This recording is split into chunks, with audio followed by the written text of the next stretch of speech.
Bitawan mo ako! Kunin mo na lahat ng pera ko! Huwag mo lang akong saktan!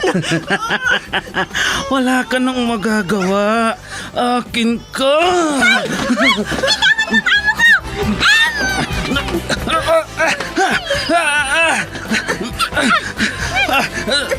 Sino kang pumulupot sa likod ko?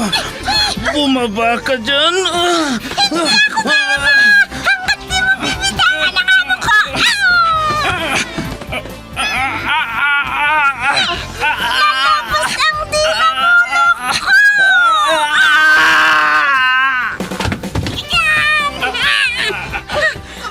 Ayan! Natumba na siya, madam! Salamat, Pepita! Salamat! Super Pipita, ang balikbayan na OFW, survivor mula Iraq, palaban sa hirap at nakahandang magsakripisyo sa ikabubuti ng karamihan, kabilang sa mga naturingang bagong bayani ng bansa.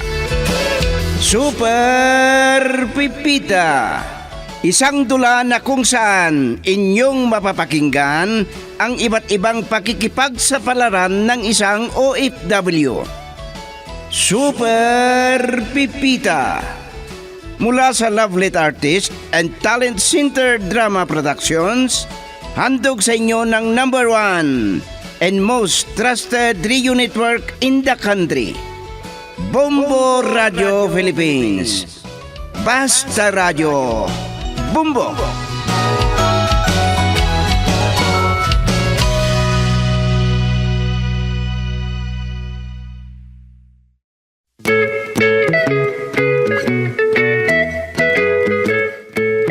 Mula sa Lovelet Artist and Talent Center Drama Productions, ihahandog ng #1 and most trusted source of news and information, Bombo Radio Philippines, ang kwentong pinamagatang Suplada na nga, Pintasira pa.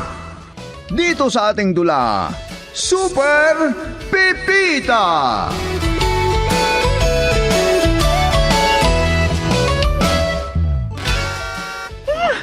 Sino na naman kayang bumubutsina na yan? Ang ingay.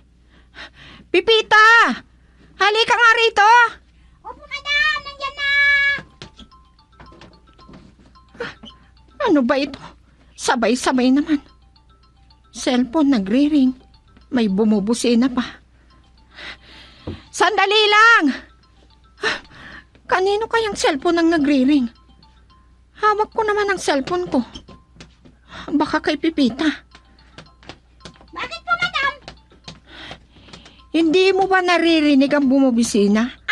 Pakitingnan nga. Ay, meron namang bumubusina, pero madam, tinignan ko na yun, wala naman. Baka nataon lang na may dumaang sasakyan. Ano bang mga ugali ng driver na yan? Busina sila ng busina. Kahit hating gabi. Magigising akong bigla. Tapos, wala naman pala. Gaya ngayon. Oh, bakit hindi ka pa kumikilos? Tignan mo kung sino yon. Sige, madam. Wait lang! Kung kanina ka pa sana kumilos. Nakita mo na sana kung sino yon. Ay, siya nga pala. Kung sino man yan at hanapin ako, sabihin mo, hindi ko maharap ang makipag-usap sa kanila ngayon. Busy ako. Opo, madam! Naku, nabibisit ako sa mga lalaki. Kung ano-ano ang mga sinasabi nila. Manliligaw sila. At kung ano-ano pa ang ipinapangakong ibibigay nila.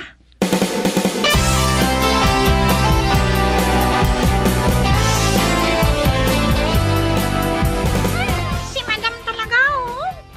Kung hindi sana ako kinausap, di nakarating na ako sa gate. Tapos magagalit. Kesyo, mabagal daw ako. Napakasuplada talaga. Alangan naman natatalikod ako kagad eh. Kinakausap pa ako. Baka naman sabihin bastos ako. Ay, ang hinala niya, isang bumubusina. Mapiling masyado, pintasera pa. Matangkad at maganda nga, matalino. Certified public accountant daw at abogado pa. Gaya ni Sir Susi mo. Ay, mahirap ligawan ng ganon.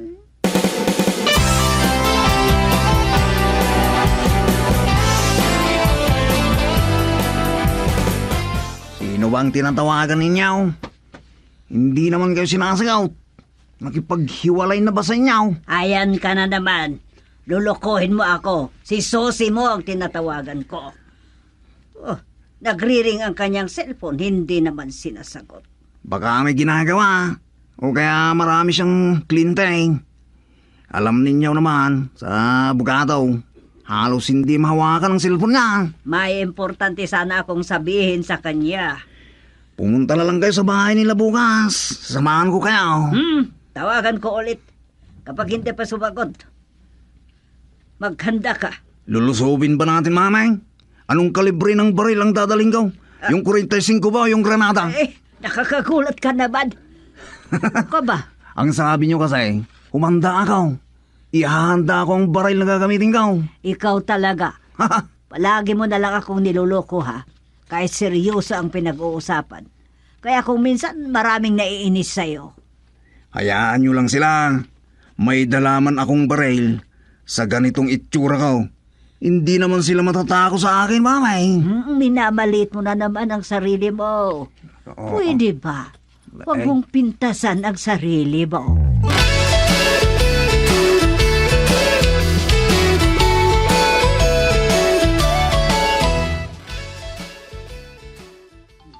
Oh, walang hiya. Hindi ko na nga sinasagot ang tawag. Hindi pa humihintong mag-ring ang cellphone ko. Daddy, kanina pa nagre-ring ang cellphone ninyo. Bakit hindi niyo sagutin? Baka may importanteng sasabihin. Hindi ko na nga sinasagot, hindi pa tumigil. Hindi ko kayo maintindihan. Sino ba yung tumatawag? Malay ko. Patayin ko na... Si Mercedes pa lang tumatawag. Oh. Napatay na ang cellphone. Hayaan mo na. Nakaluto na ba si Pipita? Para makapaghapunan na tayo? Inutusan ko saglit. May tinignan sa labas. Sige, tawagin mo na lang ako kapag kakain na, ha?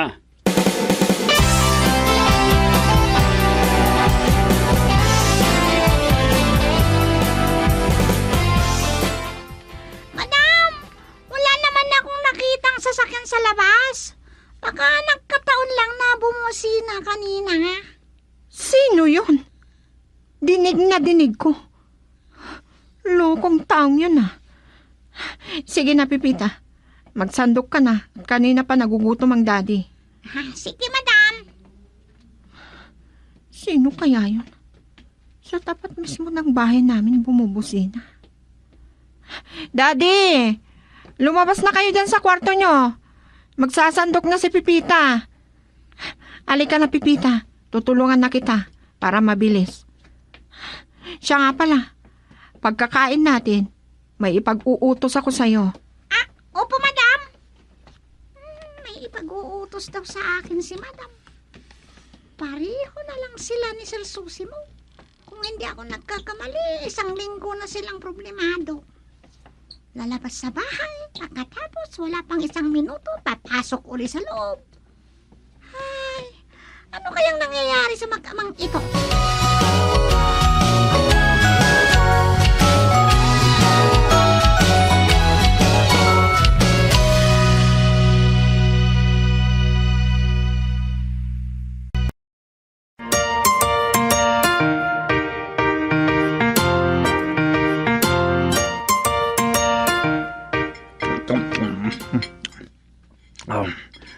Alam nyo, mamay, ito ang gustong-gusto ko sa inyo. Ang galing nyo talagang magluto. Makakakain ako ng marami kapag kayo ang nagluluto. Magaling kang kumain. Matakaw ka. Pero hindi nagbabago ang itsura ng katawan mo. Ganyan pa rin. Oo nga, mamay. Para akong kalansay sa itsura kong ito. Kahit hindi na ako tataba, gusto ko tatangkad pa ako. Natawa ako sa sinabi mo. Talagang hindi ka na lalaki. Ganyan ka na talaga. Hindi bale, hindi ka naman pandak. Katamtaman lang naman ang laki mo, ang tangkad mo. Mamay, hindi ba kayo kakain? Ah. Ah. Busog pa ako. Iniisip ko kasi sususi mo. Bakit kaya hindi sinasagot ang mga tawag ko? Pinatay pa ang kanyang cellphone. Baka nalubat, mamay. Bakit naman papatayin niya? O di kaya hindi niya sinasagot ang tawag ninyo? Kasi may pinagsisilusan. Ikaw talaga. Kahit kailan asar ka. Pinapatawa ko lang kayo, mamay. Problemado kayong masyado. Nagtataka nga ako kung bakit hindi sinasagot ang tawag ko. May sakit kaya? Ano kaya kung si Fanny ang tawagan ko? Sino namang Fanny na yan? Sino pa nga ba? Kundi yung anak niya. Anak ni Susi mo na abogado din. Oo nga raw. May anak siyang babae. Sa larawan ko lang siya nakita.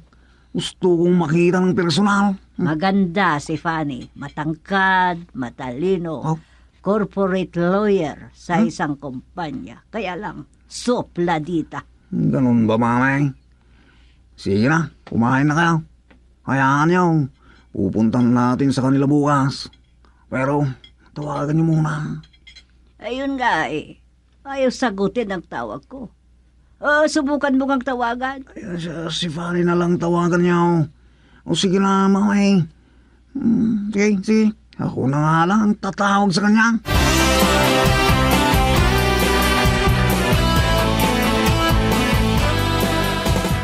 Kapapasok ko lang sa kwarto ko, kamuto. Abang nagpapahinga, nagtutupi ng damit na nilabhan.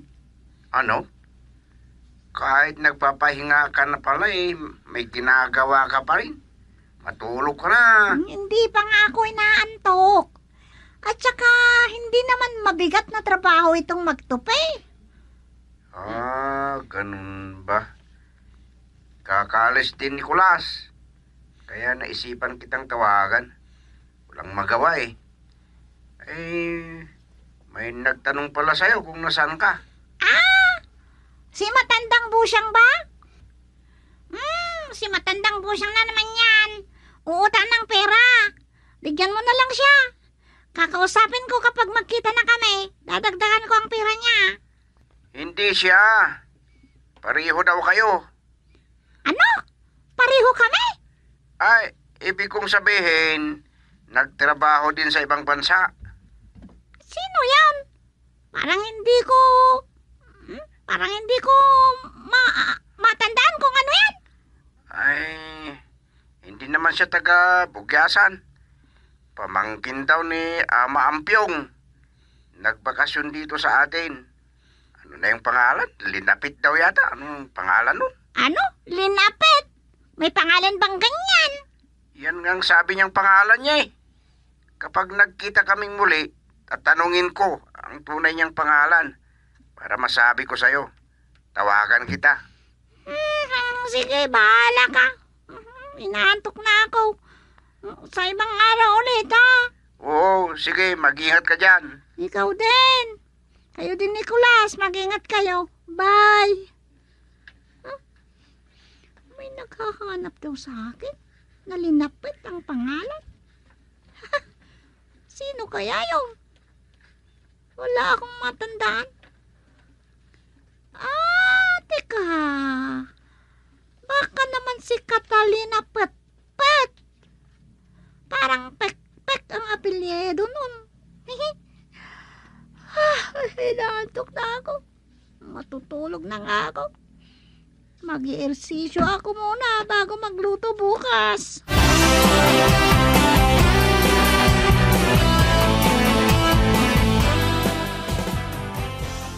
Walang hiya. Hindi ako makatulog. Kaya dito muna ako sa kwarto mo. May kumugulo ba sa inyong isipan, Daddy? Si Atty. Kalawag kasi kung ano-ano ang ibinabalita sa akin. Ano naman ang ibinalita niya sa inyo na nagpapagulo sa inyong isipan? Sabihin niyo sa akin.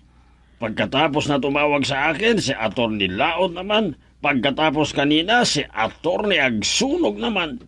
Bakit, Daddy? May nagbabanta ba sa buhay ninyo? Pare-parehong babae ang tumatawag sa inyo. Tatanggalan nga daw ng lisensya ang mga abogado na mataas maningil sa kanilang kliyente. Ano?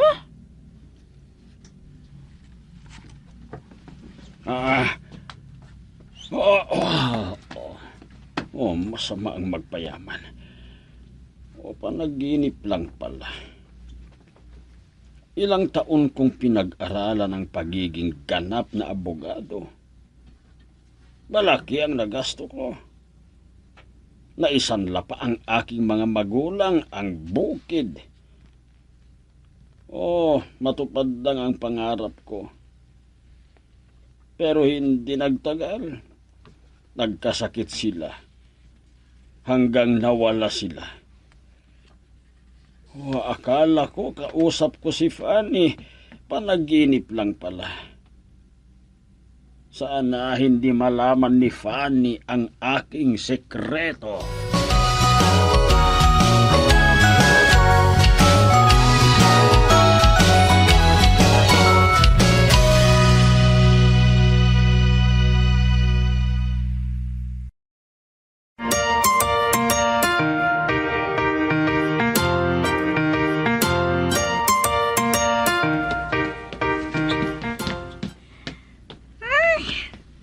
Ano ba to? Tuloy ko na nga pag-ensayo. Madali na ako mapagod ngayon dahil may punching bag ako. Kunting ensayo, pagod na. Ay, paano? Madalang na kasi akong mag-ensayo. Tumataba na ako nito. Kaya, ngayon, sunod-sunod na lang ang pag-ensayo ko. Kada umaga na lang. Ay, ayan, pinapawisan na ako. Si Madam, bakit kaya? Gutom na ka? Gutom na kayo, Madam? Hindi pa naman. Naaaliw akong nanonood sa'yo. Marunong ka palang magkarate, Pepita. Ay, itong ehersisyo ko, Madam, tuwing umaga. May naisip ako. At ikaw ang makakasagot sa aking problema. Ha?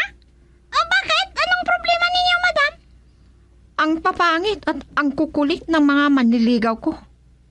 Ikaw ang ihaharap ko sa kanila. Ha? Anong ibig sabihin ninyo, Madam? Gawin akong bodyguard, ganon?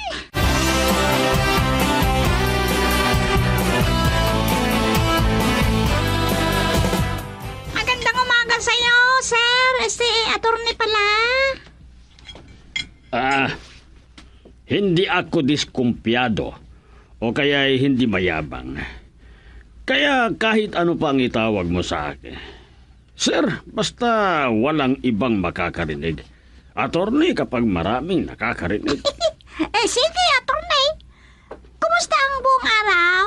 Ay, dahil siguro sa pagod ko sa buong maghapon, nakatulog ako. Pero may nangyari sa akin kagabi. Ha? Ano po yun, sir? Interesado kang malaman? Maalala ko tuloy yung dating katulong namin na pakialamera. Hindi po ako pakialamira, sir. Ang alam ko kasi gusto ninyong ikwento sa akin kung ano ang nangyari sa inyong panaginip. Sige, pagbibigyan kita kung yan ang gusto mo. Ganto yon. Pumasok ako sa kwarto ni Fanny. Nag-usap kaming dalawa. Yun lang. Panaginip lang pala. Ganon ba? Sandali lang, sir. Ipagtitimpla ko kayo ng kape. Sige nga, Pipita. Magkakape muna ako. Mamaya na lang ako mag-almusal. Babalik pa ako sa kwarto ko.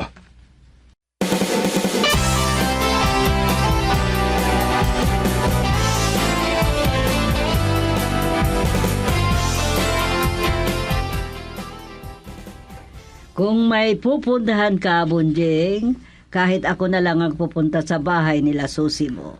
Samahan na lang kita, mamay. Ipag-drive kita at para na rin makita ka ang dalagang si Fanny. Sabihin ko na sa iyo ang totoo, ha? Maganda si Fanny, pero ayaw magpaligaw yun. Ayaw pang makipag-asawa yun. Ha? Kayo naman, mamay. Pinapangunahan nyo na ako, Ayusin mo kasing sarili mo, yung pananalita mo, akala mo, bunjing ka talaga. Eh, sinasabi ko lang ang totoo, ha? Sopladita at pintasira yun. Bakit ayaw ninyong mapintasan niya ako? Ah, huwag mo nang tanungin yan. Mamay, pairam yung cellphone ninyo. Ah, Tawagan ko muna si Fanny. bakit mo siya tatawagan? Para masabi natin na pupunta tayo doon sa kanila. At tatanungin natin kung bakit hindi sinasagot ni Sir Susi Mau ang kanyang cellphone. Teka. Hindi ko alam kung saan ko nailagay ang aking cellphone. Ha? Hanapin ko muna.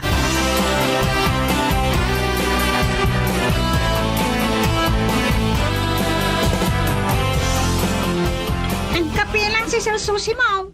Mamaya na daw siya mag-almusal, madam, at sinabi na huwag daw natin siyang istorbohin. Ano kayang nangyayari kay Daddy? Parang may mabigat siyang problema.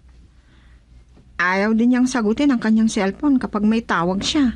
Hindi ko din alam, madam, pero may naikwento sa akin na naginip daw siya na nag-uusap kayong dalawa sa inyong kwarto. Pagkatapos, ano naman ang pinag-uusapan namin sa kanyang panaginip? Hindi na nasabi. Hindi ko na rin tinanong. Mabuti na lang at hindi mo na inusisa ang Daddy. Baka napagalitan ka pa.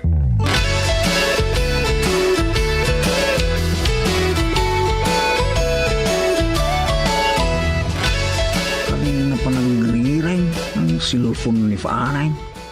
Ayaw naman niyang sagutin.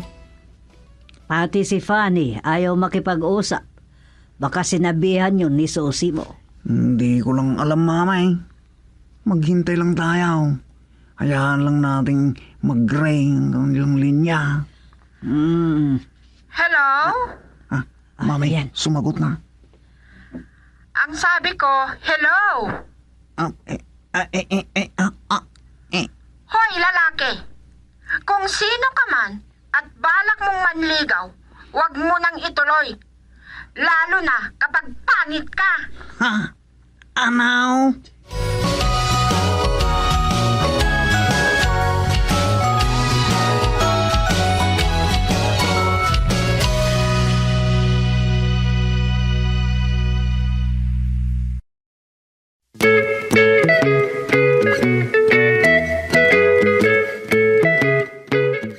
Ano pa ang susunod na mangyayari? Abangan bukas ang karugtong ng isa na namang kwentong pinamagatang Suplada na nga, pintasira pa. Dito sa ating dula, Super Pipita. Ihandog sa inyo ng #1 and most trusted source of news and information, Bombo Radio Philippines. Basta Radio. Bombo!